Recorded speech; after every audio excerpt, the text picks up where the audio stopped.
El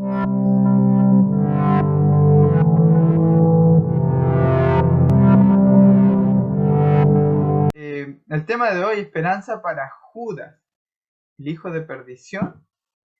Ah, bienvenidos los que están viendo por YouTube, bienvenidos los que están ahí en sus casitas, y nuevamente bienvenidos a los que están viendo a través de este cristal que nos está separando, pero siéntase cómodo también de este estudio, poder examinarlo con su Biblia, con una mente abierta como buen veriano, para que usted pueda comprobar si las cosas que se están diciendo son así en su Biblia.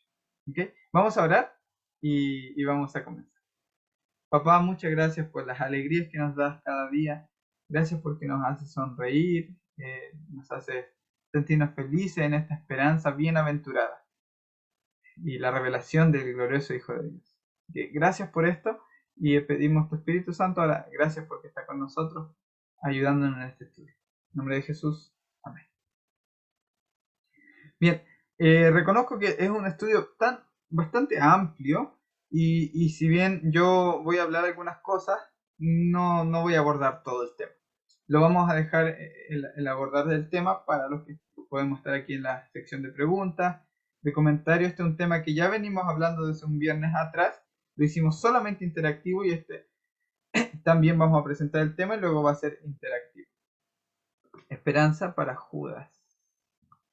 Ok, el primer texto. Bueno, antes de leer los textos, quiero mostrar algo de estadísticas, ¿no? Porque uno de los temas principales de esto es el suicidio. Cerca de 800.000 personas se suicidan cada año. Hay un estudio que da esa estadística, ¿no? Aproximada. El 79% de todos los suicidios que se producen en países de ingresos bajos y medianos, entre los que tienen cerca de 19 y 20 y tantos años. Es más o menos el aproximado de suicidios. 35 por ahí. Pero más o menos entre eso, entre 20 y 30 es la mayoría. Sí, y es considerada una falla psicológica potenciada por diversos factores como, atención a los factores. Esto es, imagino que me estuve revisando el por qué podría hacer esto. Vi que uno de los mayores índices de suicidio está en Groenlandia, ¿sí? El indio americano nativo de Alaska. Alguien sabrá algo más que yo acerca de esto, pero sin embargo igual creo que puede deberse a la climatología, al clima de esos lugares. Poco sol, poca vitamina D, podría influir, ¿no? Enfermedades dolorosas o incapacitantes. Algunos mencionó en el estudio anterior. Me parece que mencionó el dolor en el nervio trigémino, dolor que causa incluso que personas se suiciden por la intensidad, ¿no? Personas que viven solas por divorcio o viudez, recesión económica o deuda, desempleo, duelo por pérdida de un ser querido, humillación o deshonra. Vamos a ver algunos casos de la humillación. Pero, o sea, no es cómico, pero la razón por la que lo hizo a día de hoy a muchos, con todo este movimiento feminista, ¿no? Le espantaría. Vamos a revisarlo en unos minutos. Desesperación, comportamiento impulsivo. Atención con la desesperación, porque puede aplicarse en cierta medida a Judas. Depresión, especialmente si va acompañada de ansiedad o forma parte de un trastorno bipolar. Hospitalización reciente para tratar la depresión también. La mayoría de los trastornos mentales, como los trastornos de personalidad. Tristeza persistente, incluso aunque disminuya la intensidad de otros síntomas depresivos. Antecedentes personales de alcoholismo o drogadicción. Antecedentes personales de tentativas de suicidio. Antecedentes familiares de suicidio, trastornos mentales. Fíjense cómo todo está involucrado con algo que el ser humano muchas veces se ve incapaz de resolver. ¿Correcto? Está atrapado por ciertas cosas, por cierto contexto, entorno. Le cuesta sobreponerse a eso, y es lo que sucede, ¿no? Antecedentes, experiencias traumáticas de la infancia, incluyendo abuso físico o sexual. Y ese tipo de de experiencias. Usted no me va a decir que es voluntario de la persona, se vio incluido en eso y ahora tiene esos rezagos de heridas, de dolores que tuvo en la infancia y ahora está usted, ¿cómo puede ir abiertamente a echarle la culpa? Bueno, te quisiste suicidar como si fuese un pecado común. Preocupaciones cerca de ideas suicidas y verbalización de las mismas. Y planes definidos de suicidio. Bueno, ese es un tema aparte. Eh, pero quiero revisar también con ustedes algunas referencias. En el Antiguo Testamento tenemos algunas referencias de suicidio, ¿no? Como historias propiamente tal. Y esta es la que yo les quería mencionar, que me causó algo de curiosidad, ¿no? Jueces 9:54. Cuando Abimelech fue herido de muerte por una mujer que arrojó una piedra de molino sobre su cabeza. Ahora atención con eso de la piedra de molino porque es muy, muy usada. ¿Sí? Jesús en cierto momento dice, es mejor esto que hace tropezar a uno de estos pequeñitos, vamos a hablar de la piedra de tropiezo, le es mejor atarse una piedra de molino al cuello y arrojarla al mar. Y por ende arrojarse con ella al mar, porque le gritó a su escudero que lo matara para que su muerte no se le atribuyera a la mujer. Dice, o sea, la mujer lo hiere con la piedra y le grita al escudero que lo mate y así la muerte no se le va a atribuir a la mujer. ¿Ok? Primero Samuel 31 del 4 al 5. El rey Saúl, herido de muerte, cayó sobre su propia espada. Es un caso muy similar a este, ¿no? De los que no vengan estos incircuncisos. Sobre su propia espada para que evitar que los filisteos le escarnecieran o se burlaran de él. Y su escudero, que tenía mucho miedo, no quiso, por eso Saúl se echó, también se quitó la vida. Segunda de Samuel 17:23. Antes de eso, recordar en el canal tenemos un tema que se titula El último engaño del dragón. ¿Ok? En el canal. Tenemos una lista de reproducción que se llama Joyas de Luz. Tenemos temas por separados. Y ahí está el último engaño del dragón. Y ahí tratamos la historia un poquito acerca de la historia de Saúl. ¿Sí? Vemos todo lo que le llevó a ese punto y lo filtramos también por Jesucristo. ¿Sí? ¿Ok? En 2 de Samuel 17:23, Aitofel se ahorcó después de que Absalón, el hijo del rey David, dejó de seguir su consejo. Primera de Reyes 16:18, Simri se prendió fuego después de que fracasó su rebelión. Jonás 1 del 11 al 15, algunos consideran que Jonás intentó suicidarse, algunos lo consideran de esa forma, ¿ok? Pero no hay evidencias claras, más cuando Jonás quería como morir, ¿sí? Cuando perdonó a Nínive, ahí está más marcado como ese deseo, pero no es considerado como suicidio. Sin embargo, esta situación se ve también reflejada en Elías, ¿sí? Elías también dijo, ya Señor, quítame la vida, ya está bueno. Jueces 16:19 al 30, aunque esto se considera como un acto heroico militar. Sansón destruyó el templo filisteo, matándose a sí mismo y a todos los que estaban con él. Si usted por ahí encuentra alguna otra historia del Antiguo Testamento, también sería bueno que no lo pudiera dejar en los comentarios, hacérnoslo saber. Mateo 27, Mateo 27 también tiene una referencia acerca de la muerte de Judas, que es la más clara, y es el único ejemplo claro de suicidio en el Nuevo Testamento. El único ejemplo claro de suicidio consumado, ¿ok? Pero yo sé que muchos me lo han comentado, hay muchos más suicidios como expresados en el Nuevo Testamento. No consumados, pero intentos de suicidio, que puede usted también dejar en los comentarios y luego en los comentarios finales entre todos poder compartir. Un ejemplo bien interesante es el carcelero de Filipo en Hechos 16:27 al 28. Pablo evitó el suicidio del carcelero de Filipo y lo invitó a creer en Cristo. ¿Sí? Recuerdan, se escapan los presos y, no se escapan, cree que se escapan y él se va a quitar la vida, toma la espada y dice no te hagas ningún daño. ¿Ok? Ahora quiero que reflexionemos en algo acerca de lo que le dice Pablo. Porque luego es el mismo Pablo que escribe, que el que le dice no te hagas ningún mal, ningún daño, que escribe, ninguno aborreció jamás su propia carne, ¿sí? Sino que la cuida y la sustenta. Eso es Efesios 5, hablando de comparación de la iglesia con Cristo, etcétera, etcétera, el matrimonio. La cuida y la sustenta en su propia carne. Ninguno jamás la aborreció. ¿Te das cuenta?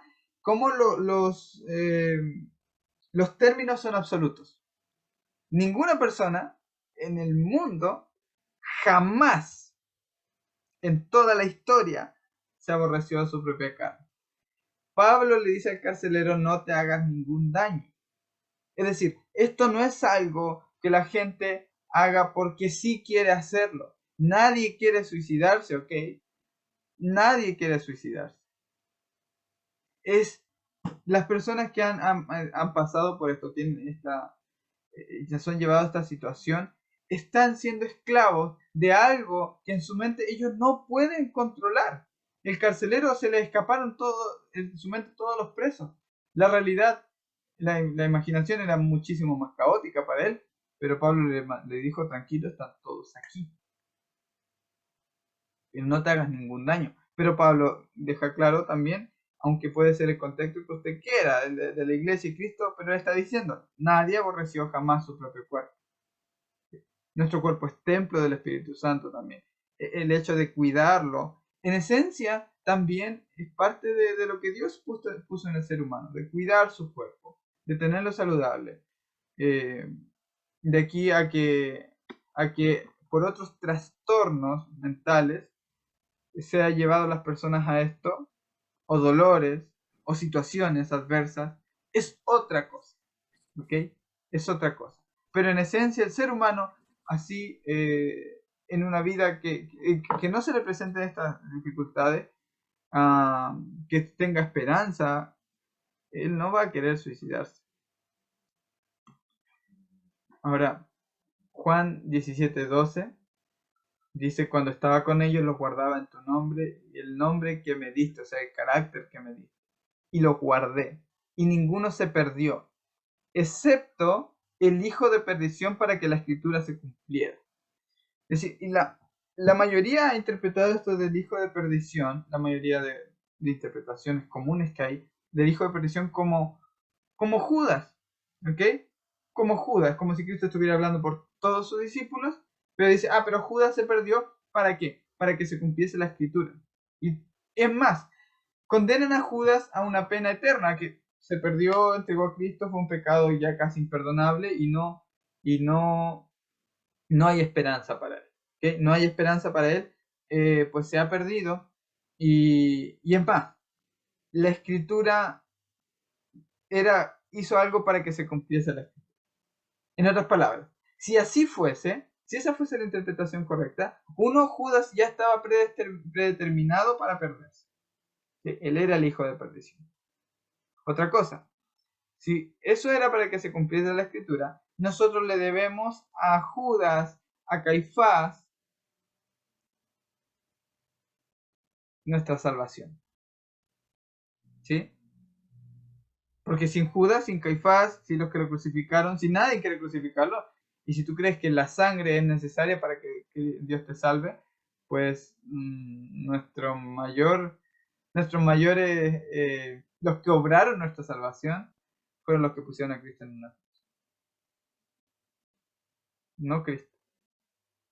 ¿Okay? Ahora Cristo dijo algo así, nadie me quita la vida, sino yo de mí mismo la doy. La doy en el sentido de yo pongo la otra mejilla. ¿Ok?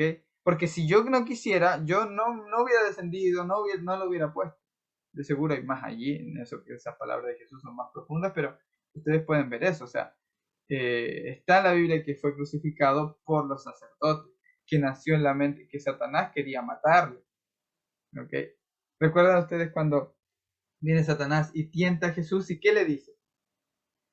Primero, que esta piedra se convierta en pan. Guarda tu vida. Cuida tu vida, te vas a morir. Y todo lo que podemos haber hablado implica que, insisto, mis comentarios son simplemente por encima, tal vez, para abordar este tema. Pero cada palabra de Jesús tiene, o la experiencia de Jesús tiene una profundidad increíble, insondable. No es la última interpretación.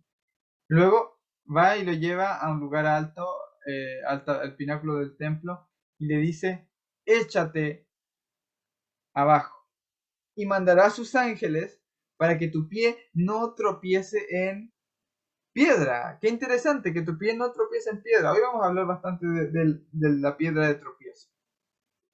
O sea, prácticamente Satanás estaba invitando a Jesús a quitarse la vida. ¿Sí? Tenemos a Jesús.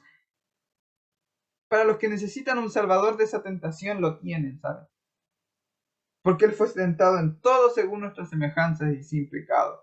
Acerquémonos pues ahora confiadamente al trono de la misericordia para hallar gracia, al oportuno socorro. Si ahí al borde del precipicio tienes un salvador de esa tentación porque fue tentado igualmente a arrojarse abajo. Y al oportuno socorro tienes un salvador. Si esa fuese la interpretación, entonces Judas es nuestro salvador. Evidentemente esa no es la interpretación. Ustedes lean el contexto de Juan, está hablando de yo en ellos y tú en mí. Ahora, acerca del hijo de perdición, Cristo es el hijo de Dios, ¿sí? El hijo es la imagen de Dios que mora en nosotros. Pero se habla de que está el hijo de perdición. Y eso es lo que vamos a estudiar también hoy. Fíjense ustedes, 2 Tesalonicenses 2, del 3 al 4.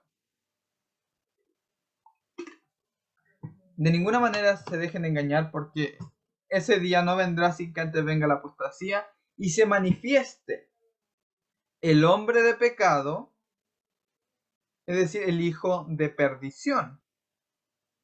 ¿Okay? ¿Y qué hace el hombre de pecado? Y pregunto yo, aparte, si es la interpretación que se ha tenido popularmente del hijo de perdición como Judas, ¿qué hace Judas justo antes de que venga Cristo manifestándose y oponiéndose a Dios y enfrentándose a Dios y haciéndose llamar por Dios y sentándose en el templo de Dios? ¿Qué hace Judas ahí? No tiene ningún sentido. Se manifiesta el hombre de pecado, el hijo de perdición, el cual se opone y se enfrenta a todo lo que se llama Dios o su objeto de culto. Llega al grado de sentarse. No dice que quiere sentarse, sino que se sienta en el templo de Dios y de ocupar su lugar haciéndose pasar por Dios. Ahora, esta expresión, el templo de Dios, recuerden ustedes, ¿qué es nuestro cuerpo? Nuestro cuerpo y el grupo de creyentes es el templo de Dios. De hecho, Cristo es el templo de Dios. ¿Okay? Cristo es el templo de Dios. Ahora, viene el príncipe de este mundo y él nada tiene en mí. O sea, Satanás busca hacer su templo ahora en los que quedan, ¿no? Ahora descendido a vosotros con grande ira. El hijo de perdición hace su templo, se sienta en el cuerpo, en el templo de la persona, en el trono que le corresponde a Dios. ¿Se recuerdan ustedes? Solo voy a hacer referencia a esto, ustedes luego lo pueden estudiar con mayor detalle. Cuando Jesús habla de expulsar demonios y habla acerca de que un hombre fuerte y armado y que no puede tomar posesión de la casa si primero no lo ata al hombre fuerte y armado. Y habla acerca de demonios que salen, pero luego encuentra la casa, el templo, barridito, limpiecito, y llama a otros 7 demonios, y el postrer estado de él es peor aún. Es exactamente lo mismo. Es el hombre de pecado que toma posesión del templo, del cuerpo de la persona, se siente en el corazón de la persona, en el trono que le corresponde a Dios, se hace pasar por Dios. Y uno dirá, ¿cómo uno va a creerse que Satanás, cuando está dentro de uno, es Dios? Por la falsificación de su justicia. ¿Pablo creía que él estaba lleno de Dios, sí o no? Cuando perseguía a la iglesia. Obvio que él creía que estaba lleno de Dios. Obvio que él creía que estaba haciendo las obras de Dios persiguiendo a la iglesia. Cualquiera que os mate pensará que rinde culto o servicio a Dios. Su falsa justicia implantada en el corazón humano es la manifestación del hombre de pecado, el misterio de iniquidad revelado. Ahora, no tengo todo el tiempo para en este tema hablar de eso, pero les invito a ver un tema de la serie El último atardecer con papá que se llama El reino del terror, hora de las tinieblas. Hoy vamos a ver algo acerca de la hora de las tinieblas. Y como resumen del tema, ustedes les quiero dar este texto que es 2 Corintios 11, 14 al 15. Jesús se hizo carne y Satanás también busca hacerse carne para sentarse estar en el cuerpo como si fuera Jesús y hacerse adorar por él. Pero no solo eso, sino que también quiere estar en el cuerpo, morar en sus seguidores, porque el misterio de piedad es Dios manifestado en carne. Es Cristo en vosotros, no solamente hace 2000 años, sino que ahora en nosotros. ¿Okay? De la misma manera, el misterio de iniquidad que hablamos en este tema es todo lo contrario. O sea, es lo mismo, pero por el lado de Satanás, es la misma copia. No es de extrañar, ya que Satanás mismo se disfraza de ángel de luz. Por eso no es de sorprenderse que sus servidores se disfracen de servidores de justicia. ¿Se dan cuenta? Lo mismo, el misterio de piedad, pero al revés. Ahora, eso de servidores se disfrazan de servidores de justicia es exactamente lo que estudiamos en el tema. La iniquidad, la apariencia de piedad, ¿okay? La doble cara. Su fin corresponderá a lo que merecen sus acciones. Fíjense ustedes ahora, Marcos 3, del 3 al 19. Después Jesús subió a un cerro y llamó a los que les pareció bien. Una vez reunidos, eligió de entre ellos a 12. ¿A cuánto les eligió? ¿A 11? A 12. Para que lo acompañaran para mandarlos a anunciar el mensaje. A esto les dio el nombre de apóstol. ¿A quiénes? A los 12. Y el versículo 19 dice, Judas Iscariote, en la lista de los que fueron nombrados, los que Jesús escogió, los que Jesús les pareció bien llamar, entre eso está Judas Iscariote, que después traicionó a Jesús. Quiero que tengan algo en cuenta. La Biblia no nos dice que Judas no lo escogió Dios y que Judas fue a presentarse como con su corbatita ahí, con su currículum, hago esto y esto, quiero ser tu discípulo. No. Hay seguidores de Jesús, hay discípulos, hay de algunos que Jesús dice, bueno, por eso dije que nadie puede venir a mí si no les he dado de mi Padre, porque hay unos que estaban por interés de los panes y los peces, que ustedes ya conocen eso, y por eso Jesús dice eso, y entonces se vuelven muchos atrás. Pero en el caso de Judas, Jesús lo escogió. La Biblia nos dice que Jesús lo escogió. A los 12, incluyendo a Judas.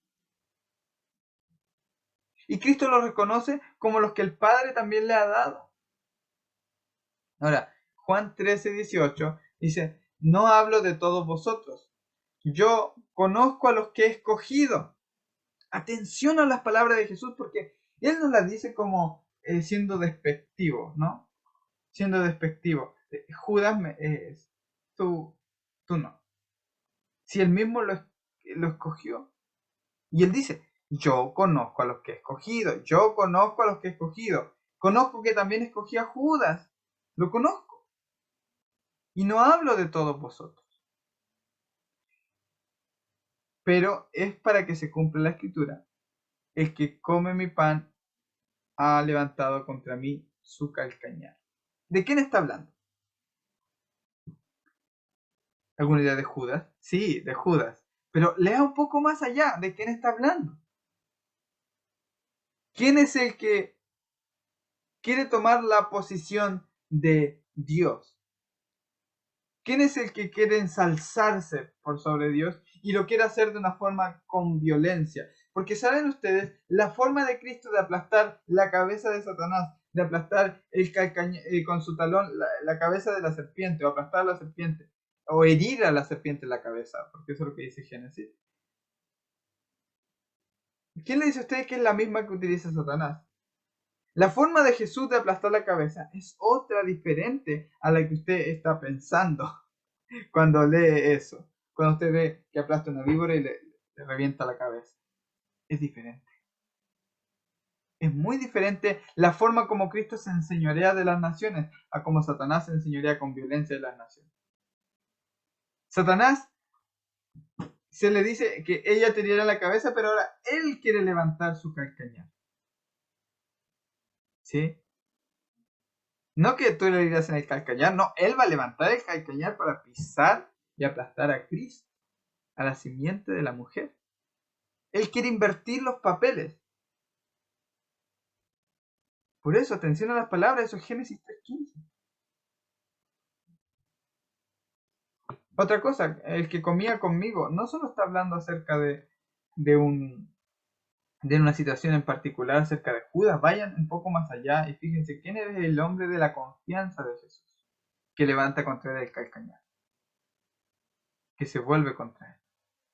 Juan 6, 70-71. Jesús le respondió: ¿no os escogí yo a vosotros los 12? ¿Se dan cuenta? Ahí está. Jesús escogió a los 12. Y sin embargo, uno de vosotros es un diablo. Ah, sí. Judas era literalmente un ángel caído, era un de estos reptilianos, medio jesuita infiltrado, era literalmente un demonio hecho carne. No, está hablando del diablo que hay en él, que el diablo que toma, el acusador, el engañador, el enemigo. De eso está hablando, del acusador. Y él se refería a Judas, hijo de Simón Iscariote, porque uno de los 12, le iba a entregar. Ahora atención. Juan 13, del 21, 2, 21 y 27 dice: durante la cena, como el diablo, ahí está el diablo, había puesto en el corazón de Judas Iscariote, hijo de Simón, que lo entregara. Ahí está. Fíjense, él se refería a Judas, hijo de Simón, uno de los 12 que le iba a entregar. Pero vean la palabra que utiliza Jesús, un diablo. Durante la cena, ya el diablo había puesto en el corazón de Judas Iscariote, hijo de Simón, que lo entregara. Judas era ladrón. Juan 12:6. Ya saben ustedes que los ladrones no entran en el reino de los cielos. Pero dijo esto: no porque se preocupara de los pobres cuando la mujer derramó el perfume, sino que era un ladrón. Y como tenía la bolsa del dinero, sustraía de lo que se echaba en ella. Ahora atención, porque cuando él dijo que guardemos esto para los pobres, cuando Judas sale, ellos creían, se repite que él tenía la bolsa, y los discípulos creen que va a comprar algo para los pobres, o que va a comprar algo para la Pascua. Pero atención, era ladrón. ¿Quién es el ladrón? Que no viene sino a hurtar, a matar y a destruir. Seguimos. Juan 13, 26 al 30. Entonces Jesús respondió: es aquel a quien yo daré el bocado que voy a mojar. Después de mojar el bocado, lo tomó y se lo dio a Judas, hijo de Simón Iscariote. Y después del bocado, ¿qué sucedió? Satanás entró en él. Satanás entró en él. Entonces Jesús le dijo: lo que vas a hacer, hazlo pronto. Pero ninguno de los que estaba sentado en la mesa entendió por qué le dijo esto, porque algunos pensaban lo que había dicho, que como Judas tenía la bolsa del dinero, Jesús le decía: compre lo que necesitamos para la fiesta, o que diera algo a los pobres. Y Judas, después de recibir el bocado, salió inmediatamente, y noten esta expresión: y ya era de noche. La hora de la potestad de las tinieblas. Satanás entra en Judas. Satanás entra en Judas. El diablo. Satanás. La serpiente. ¿Sí? La serpiente, el diablo y Satanás, que engaña no solo a Judas, engaña al mundo entero. Mateo 13, 40 y 41, atención. Por tanto, así como la cizaña se recoge y se quema en el fuego, de la misma manera será el fin del mundo. El Hijo del Hombre enviará a sus ángeles y recogerán de su reino a todos los que son piedra de tropiezo y a los que hacen iniquidad. Ahora, justamente usted va a ver en ese estudio que le mencioné, del reino del terror, el asunto de los que hacen iniquidad. Pero esto de piedra de tropiezo lo vamos a estudiar aquí. Y lo del trigo y la cizaña, perdón que le dé tanta referencia a otros videos, pero lo del trigo y la cizaña, precisamente en el canal Seminario Oscar Sande, hay el estudio del trigo y la cizaña. Y me ahorro de también explicarle todo el asunto de la parábola. Si usted no lo ha visto, puede ir a ver. Pero habla sobre que va a quitar de su reino a los que son piedra de tropiezo. ¿Qué es eso de piedra de... En el griego es escándalos, piedra de tropiezo. Mateo 16, 23. Pero volviéndose a él, dijo a Pedro, dijo a Pedro. De igual modo se habla de Judas, pero Jesús le dijo a Pedro. ¿Pero a quién le está hablando en realidad? Quítate delante de mí, Satanás, me eres piedra de tropiezo. ¿Cómo? Piedra de tropiezo. Piedra de tropiezo.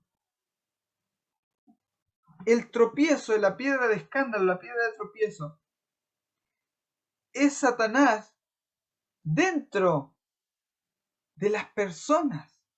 Es el misterio de iniquidad, es el hombre de pecado que toma posesión y pone piedra de tropiezo, es el que genera tropiezos, porque no estás pensando las cosas de Dios, sino las de los hombres.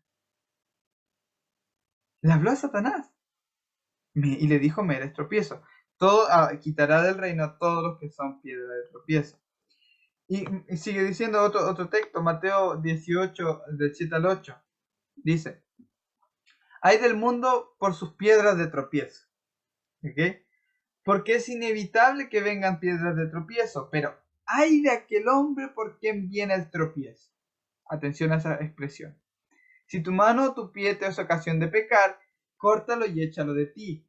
¿Se fijan? La piedra de tropiezo, no, el hombre de pecado no es una persona completa, es el aspecto de la persona, la parte que Satanás ha tomado posesión y está haciéndole ocasión de pecar, ocasión de caer. En realidad la expresión es ocasión de caer, no de pecar, porque el contexto es las piedras de tropiezo, de tropezar.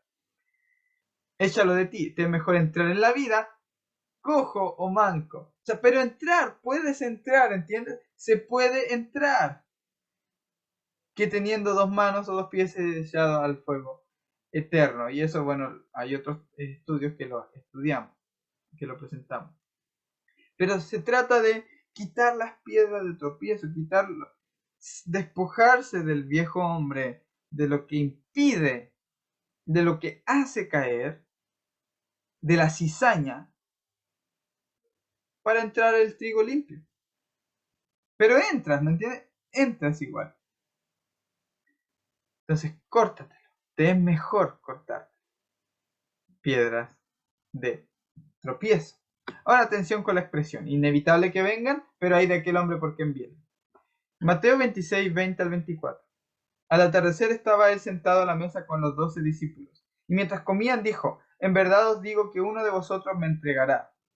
Y ellos profundamente entristecidos comenzaron a decirse uno por uno, ¿acaso soy yo, Señor? Entre paréntesis, cuando leí esta historia en los otros evangelios, hay uno que me pareció muy gracioso. Está Juan recostado en el pecho de Jesús y Y Jesús dice esto, ¿no? Uno me va a entregar. Y dice que Pedro como que le hace señales a Juan para que le pregunte. Le pregunte quién es. Entonces, Juan es como que ¿no? En ese tiempo se hacía eso incluso entre los discípulos. Imagino que si Jesús se habrá dado cuenta de las señales con las manos de Pedro. Pero bueno, respondiendo él dijo, el que metió a la mano conmigo en el plato, ese me entregará. Es como, fíjate, fíjate, este es el que me va a entregar, voy a... Ciertamente el Hijo del Hombre va, según está escrito de él. Atención, inevitable que vengan piedras de tropiezo. Ciertamente el Hijo del Hombre va, o sea, eso va a pasar. Pero hay de aquel hombre por quien el Hijo del Hombre es entregado. Pero hay de aquel hombre por quien viene el tropiezo. ¿Se dan cuenta cómo están comparados los textos? Es lo mismo. El que Judas lo entregue se trata de la piedra de tropiezo. ¿Sí? La piedra de tropiezo que es Satanás en él. Como cuando le dijo, me eres tropiezo a Satanás. ¿Sí? Eso es lo que debe perderse. Eso es lo que debe ser echado en el fuego. ¿Se entiende? Por eso te es mejor entrar a la vida cojo o manco. Eso se pierde, el hombre de pecado. Qué bueno que se pierda. Ese es el hijo de perdición. Las piedras de tropiezo. Mejor le fuera a ese hombre no haber nacido. Ahora, sobre eso quiero que vean que Judas de alguna forma empatiza con lo que sufrió Cristo, porque Job es un tipo de Cristo. Job 3, del 10 al 23. Ahora, atención porque Jesús no le dice, mejor no ser concebido, no haber sido concebido, sino no haber nacido. En otros textos se habla de que es mejor un abortivo que creo que él sabe su propia opinión. Más esperanza hay de un abortivo que de... pero precisamente el, el aspecto de Jesús es que Él nos conoce. Cuando Él habla de te conocí desde el vientre, a cada uno de esos niños que han sido abortados hay esperanza para ellos. De ellos, de hecho, es el reino de los cielos, ¿saben? Antes de leer lo de Job, quiero que ustedes vean, por ejemplo, cuando Jesús dice literalmente, dejad a los niños venir a mí, no se los impidáis porque de ellos es el reino de los cielos. Así que no puedo creer que hayan lugares donde se diga que un niño que ha sido abortado se va a perder o va a ser como si nunca hubiera existido, ¿no? Job 3 del 10 al 23. ¿Por qué no nací muerto? ¿Por qué no morí al salir del vientre? ¿Por qué me pusieron en las rodillas de mi madre? ¿Por qué me alimento con sus pechos? Si hubiera muerto al nacer, ahora descansaría en paz, estaría dormido y en reposo. Ahora, quiero desmentir un mito muy, muy falso. El hecho de que Job no se quejó. O sea, el hecho de que Job dijo, todo bien, alabó al Señor, ¿correcto? Y él está genial. Alabó al Señor, no pecó, no insultó al Señor, pero sí manifestó su queja, ¿sí? Este que oscurece el consejo con palabras sin entendimiento se estaba refiriendo a Satanás, que iba al consejo arriba a poner poner su sabiduría, su sistema de gobierno. Pero Job, uno en momentos de aflicción, tiene el derecho de entregarle toda la amargura que siente al Señor. Expresárselo, echarla afuera, como lo hizo Job. Porque es un tremendo mito el decir que Job no se quejó de esta forma, porque sí que se quejó, sí que expresó a Dios todo lo mal que se sentía. Y de hecho, se nos recomienda en los salmos hacer eso porque precisamente es la forma de interactuar y ser, aunque sea crudamente, pero sinceros con Dios. Pero ahora descansaría en paz, estaría dormido en reposo, descansaría con los reyes, con los primeros ministros del mundo, cuyos grandiosos edificios ahora yacen en ruinas. Descansaría junto a príncipes ricos en oro, cuyos palacios estuvieron llenos de plata. ¿Por qué no me enterraron como un niño que nace muerto como un niño que nunca vivió para ver la luz? Pues una vez muertos, los malvados no causan más problemas y los cansados encuentran reposo. Aún los cautivos logran la tranquilidad en la muerte, donde los cautivos, ¿se dan cuenta? Donde no hay guardias que los maldigan. El rico y el pobre están allí. El esclavo se libera de su dueño. Oh, ¿por qué dar a luz a los desdichados y vida a los amargados? Ellos desean la muerte, pero no llega. ¿Les recuerda? Buscarán la muerte y no la hallará, sino que la muerte huirá de ellos. Hoy clamarán a las peñas caer sobre nosotros. Es una especie de suicidio, ¿no? Busca la muerte más con fervor que a tesoro escondido. Se llenan de alegría cuando finalmente mueren y se regocijan cuando llegan a la tumba. ¿Por qué dar vida a los que no tienen futuro? A quienes Dios ha rodeado de dificultades. Ahora pregúntenle a Job esto si diría lo mismo cuando está ya todo restaurado y cuando sus hijos están de vuelta, las promesas de su hijo, de que Dios restaura todas sus cosas al final, etcétera, etcétera, toda esta... no expresaría Pero como esa es algo que ella no va a jugar, como si yo le diera un juguete. No expresaría la misma amargura, ¿se entiende? Porque es en ese momento que está sintiendo esa amargura. No somos robots para decir, no, está todo bien, Señor. Gozaos y alegraos cuando sufran. El gozo en Cristo es una cosa. El ser hipócritas es otra cosa. Decir, no, todo bien, yo no me siento mal.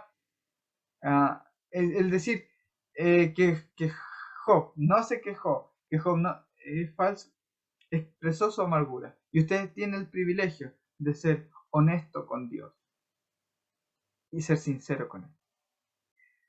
Sin embargo, de todo esto, y Job, entendiendo que el Señor es muy compasivo y misericordioso, ahora tiene un gozo indestructible. Lo mismo los que hemos gustado que el Señor es bueno, también podemos tener ese gozo, sin dejar de compartir nuestras vivencias con Él. Lucas 17, 34 al 36. Os digo que en aquella noche estarán dos en una cama, uno será tomado y el otro será dejado. Estarán dos mujeres moliendo en el mismo lugar, y una será tomada y la otra será dejada. El rapto, ¿no? Todos están enterados de que esto se trata del rapto.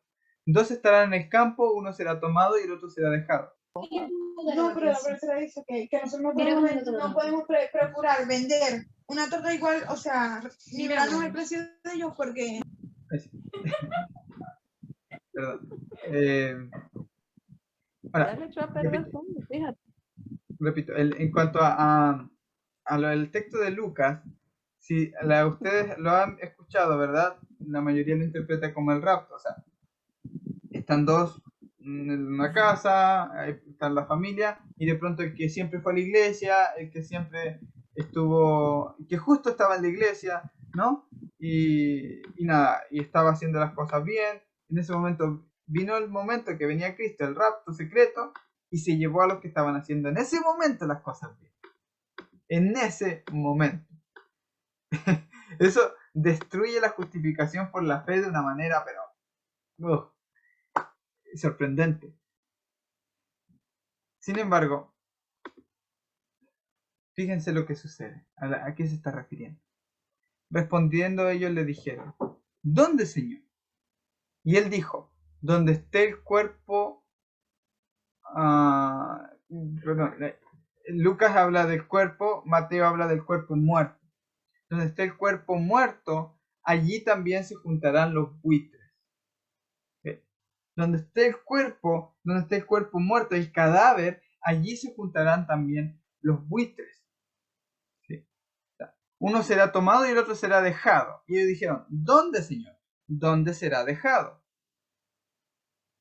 Será dejado donde esté, o sea, el cuerpo muerto será dejado allí. No se trata de dos personas, ¿ok? Sí se trata de dos aspectos del corazón humano, de dos misterios, de dos pactos. Se trata del hombre de pecado del que Pablo, al que cada día él tenía que morir.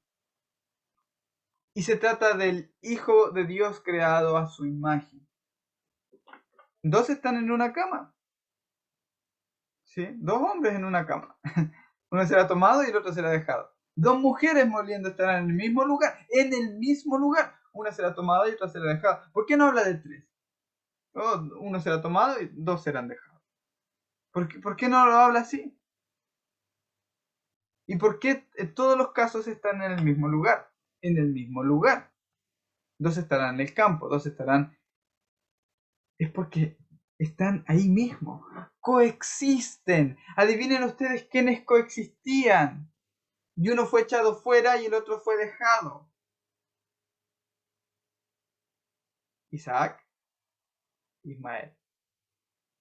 El hijo de la esclava y el hijo de la libre.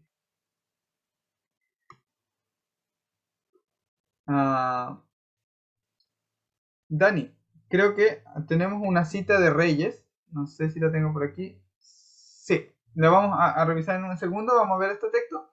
Y luego, Dani, te doy el paso para que nos comente algo sobre una historia que existe, que está en Reyes. Ahora, recuerdan que lo que es dejado es el cadáver, el cuerpo de muerte, el hombre de pecado, el que siempre nos causó tantos problemas, las piedras de tropiezo, eso es el hijo de perdición, eso es dejado muerto para comida para los buitres. Pero lo valioso, el Hijo de Dios, es tomado para con él. O es dejado con vida, como queda interpretado. Romanos 7, 23 al 24. Pero veo otra ley en mis miembros de mi cuerpo. ¿Ok? Que hace guerra contra la ley de mi mente. Y me hace esclavo, me hace prisionero de la ley del pecado que está en mis miembros. ¿Ok? Judas, entró Satanás en él y fue hecho esclavo, fue hecho prisionero y entregó a Cristo. Luego Satanás lo deja y él dice, ¿qué he hecho? He entregado sangre inocente y no sabe qué hacer. Entra en desesperación. Miserable de mí. ¿Quién me libertará de este cuerpo de muerte? Solamente Cristo. Solamente Cristo. Por eso, uno será tomado y el cuerpo de muerte será dejado para comida para los buitres. El cuerpo de muerte. Y Pablo hace esta comparación porque hay una tortura romana, una tortura para los encarcelados en Roma, que era poner un cadáver muerto sobre los prisioneros, ¿sí? Atarlo y ponerlo sobre él para que la putrefacción del cadáver se le pegara y se le contagiara y él mismo pasara a ser muerto. Entonces, esa expresión miserable de mí, ¿quién me liberará de este cuerpo de muerte? Es una cruda realidad de lo que está sucediendo, que nuestro viejo hombre que se desgasta, el hombre exterior que se va desgastando, pero en el hombre interior me regocijo en Cristo. En el hombre interior se renueva día a día. El hombre interior, la nueva criatura en Cristo, ser revestidos de Cristo en el amo. Si alguno, solo estoy parafraseando expresiones bíblicas. ¿Ok? Romanos 6:6, sabiendo esto, que nuestro viejo hombre fue crucificado con él para que nuestro cuerpo de pecado fuera destruido, a fin de que ya no seamos esclavos del pecado. El contexto es esclavitud. Por lo mismo, Juan 8:35 al 36 le dice a los fariseos, el esclavo no queda en casa para siempre, ¿ok? La casa, el cuerpo, el templo, lo que somos nosotros, nuestro ser, donde habita Dios y donde Satanás también quiere sentarse. Pero el esclavo no queda en casa para siempre, o sea, no siempre vas a tener que lidiar con ese cuerpo de muerte. El Hijo, Cristo Jesús en nosotros, la esperanza de gloria, sí permanece para siempre. Así que si el Hijo os hace libre, seréis realmente libres. Primera de Reyes 3, 24 al 25 hay una historia. ¿Sí? El rey dijo, traedme una espada, y trajeron una espada al rey. Entonces el rey dijo, partid al niño vivo en dos, y dad la mitad la una y la otra mitad a la otra. Si alguien hace referencia a esto, lo que quiere hacer es parecido a arrancar el trigo junto con la cizaña, no la cizaña junto con el trigo, partir al niño por la mitad. Pero Dani, ¿podrías comentarnos acerca de cómo se relaciona este aspecto con con lo que venimos hablando, de uno será tomado y el otro será dejado? Sí, claro, ¿se escucha? Sí, se escucha perfecto. Ok, buenas noches a todos, ¿cómo están? Bueno, la historia empieza desde el versículo 16 para los que quieran anotarse. Buenas noches a todos. Está en Primera Reyes 3, del 16 hasta el 28. Es interesante que habla de dos mujeres que están en una misma casa. Las dos mujeres dan a luz a un niño con una diferencia de 3 días entre un nacimiento y el otro nacimiento. Mm. Y bueno, tenemos a una mujer que ama a su hijo y la otra que, bueno, mató, podríamos decir, no se dio cuenta y mató a su hijo y lo cambió durante la noche. Es interesante que todo esto sucede en la noche. El hijo muerto por el hijo vivo, ¿no? Entonces, bueno, ustedes conocen bien la historia, van donde el rey Salomón y el rey Salomón utiliza la espada.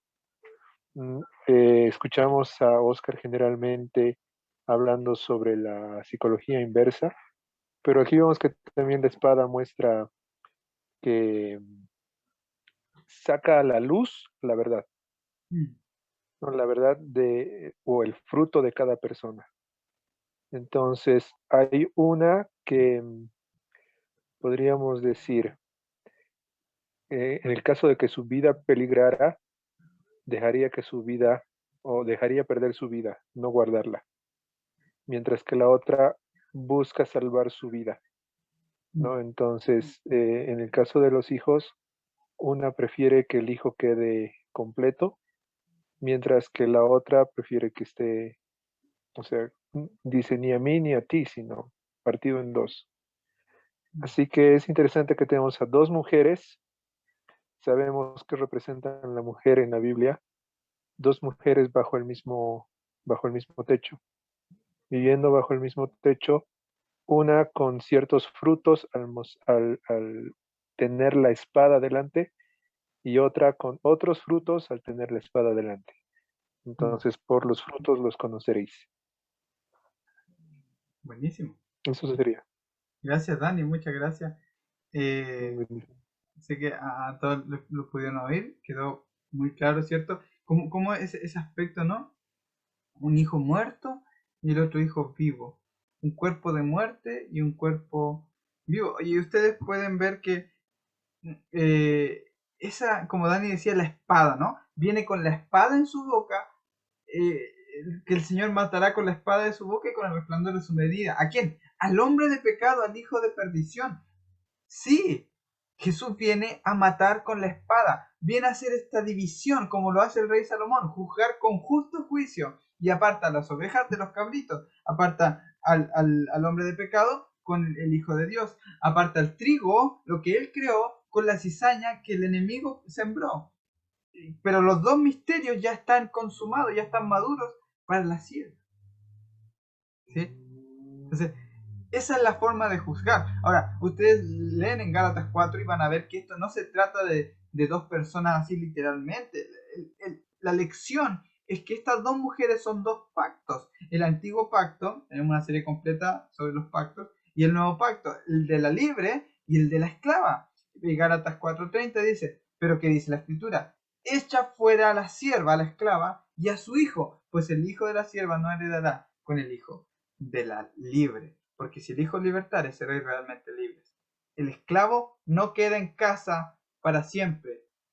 El esclavo no queda en casa para siempre. Ese que siempre cede a la tentación, ese que siempre pierde, ese que siempre está yendo hacia el mal, el que quiere destruir su propia vida, no queda para siempre.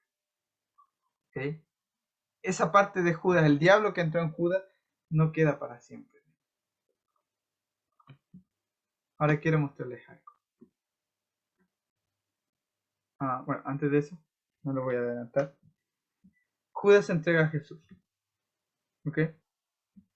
Judas se entrega a Jesús, lo traiciona y dice, ¿qué he hecho? He pecado entregando sangre inocente.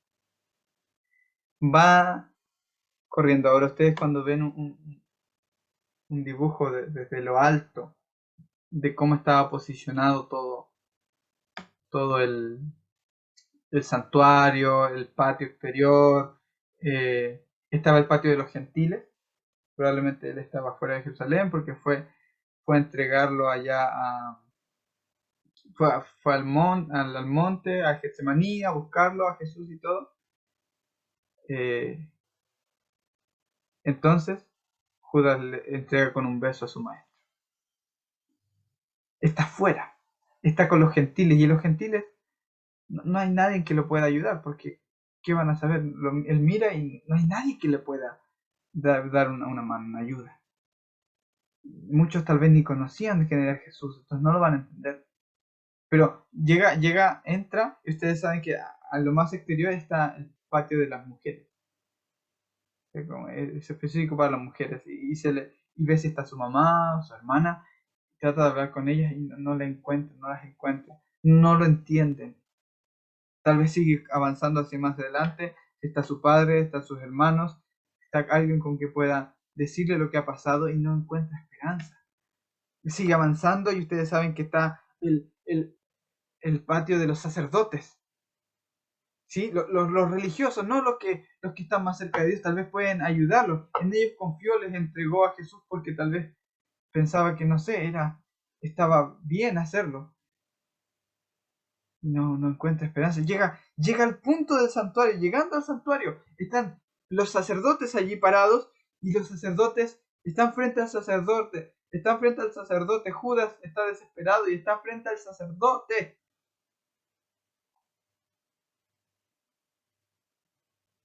Y el sacerdote le dice, a nosotros no nos importa.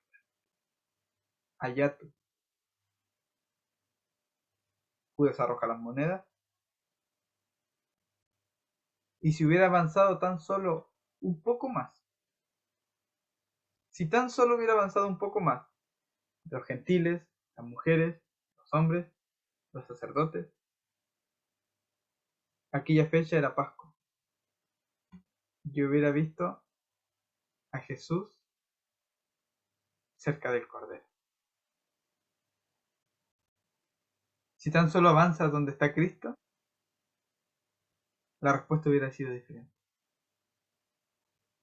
Entonces, como no encontró esperanza, ni en sus padres, ni en su madre, ni en los amigos, ni en los sacerdotes, que se supone que son los que predican y dan esperanza.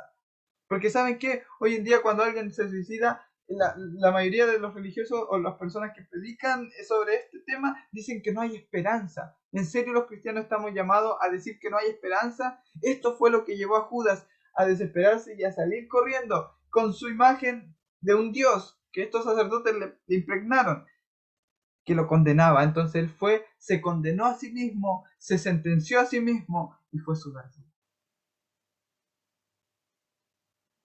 Porque se fue transformando la imagen del Dios que creía, del ladrón, del engañador, del diablo, del acusador. Pero ¿y qué hubiera pasado si va donde Jesús? ¿Saben que podemos saberlo? ¿Perdonó Jesús a Judas? Mateo 26, 25 al 29. Y respondiendo Judas, el que le iba a entregar, dijo, ¿acaso soy yo, Rabí? Y él le dijo, tú lo has dicho. ¿Saben? Jesús no dice por si acaso, no dice porque sí solamente que él lo va a entregar, que hay alguien que lo va a entregar. Jesús quiere hacerle saber a Judas que él lo va a entregar. Antes de que Judas lo entregue, Jesús quiere que Judas sepa que Jesús está al tanto de que él lo va a entregar. Mientras comía, Jesús tomó pan y habiéndolo bendecido, lo partió, dándoselo a los discípulos, a mis 12 que yo escogí. Dijo, tomad, comed, esto es mi cuerpo. Tomad una copa. Habiendo dado gracias, se las dio, diciendo, bebed de ella todos. Bebed todos de ella. Judas, no es casualidad que está esto en el contexto de que Judas lo va a entregar. Le acaba de decir a Judas, yo sé que tú me vas a entregar. Mira, tengo una copa. Judas, bebe de ella. Y Judas está bebiendo de ella. Jesús le pasa la copa. Judas está tomando de la copa. Y entonces Jesús dice, mientras Judas bebe de la copa, dice, porque esto es mi sangre del nuevo pacto, no de los esclavos, sino de los libres, que es derramada, ¿para qué? Para el perdón de los pecados. Judas, yo sé que me vas a entregar. Yo sé que me vas a traicionar. Pedro, yo sé que me vas a entregar y traicionar. Que me vas a traicionar. Que me vas a negar. Yo sé que lo van a hacer. Pero tomen la copa. ¿Y saben qué significa esta copa? Significa que están todos perdonados. Judas, también dije que hubiera sido mejor que no haber nacido. Sé que te vas a quitar la vida. Judas, esta copa es para el perdón de los pecados. Antes de que los cometas, yo ya te perdono. Esto fue lo que llenó el vaso de amor de la mujer samaritana cuando le pidió, dame siempre a beber de esta agua, y Jesús le dijo, llama a tu marido. Y ella dijo, no tengo marido. Y Jesús le dijo, bien has dicho, porque 5 maridos has tenido. Jesús igual quería intencionalmente hacerle saber que él conocía su pecado y aún así estaba hablando con ella. Eso la hizo sentir valorada y amada. Judas tal vez no pudo verlo. No pudo ver esto porque hasta Pedro tuvo que Jesús confirmarle. Díganle a los discípulos y a Pedro que voy delante, que se sintieran perdonados, pero Jesús los había perdonado. Yo os digo que desde ahora no beberé más de este fruto de la vid, hasta que aquel día cuando lo beba nuevo, con Pedro, con Tomás, con Andrés, con Jacobo, con Juan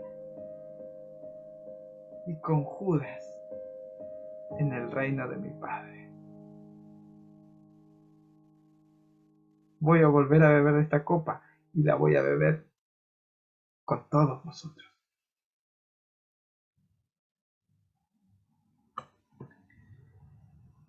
Hechos 1, 18 al 19.